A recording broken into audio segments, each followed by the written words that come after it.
Hello and welcome back to Jakubication. Today you're going to learn about handling exceptions in Python. An exception is a signal that indicates some sort of error has occurred. Catching an exception means taking whatever action needed to recover from the exception. Clarification. The following slides will talk about this error or that error. In Python, most if not all of its named errors are exceptions. If you want to check if a named error is an exception, run code like this. Is instance syntax error parentheses exception. Catching exceptions. If an unhandled exception occurs, code execution stops.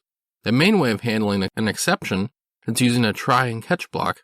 Try block, put the code that might throw an exception, and the catch block, handle the exception. Only include code in the try block that may raise an exception.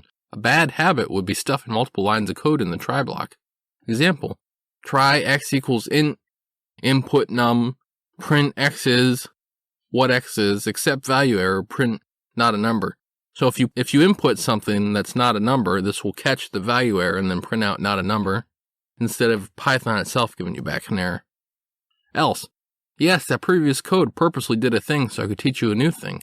You can use else in a try-catch block to do something if no exception was thrown. Example. The example from the last slide, but instead of doing this printing in the try, you're moving it to the else. Finally can be used to run code that will run regardless of whether or not an exception is thrown. Raise. Raise can be used by the programmer to raise an exception. Python has a large number of built-in exceptions, so in general, you shouldn't try to define your own exceptions. Example. Seeing if you're old enough to drink in the US, input your age. If age less than or equal to 0, raise value error because you don't exist. Elif, age less than 21, raise value error because you're not old enough to drink. Else, just print out you're old enough to drink.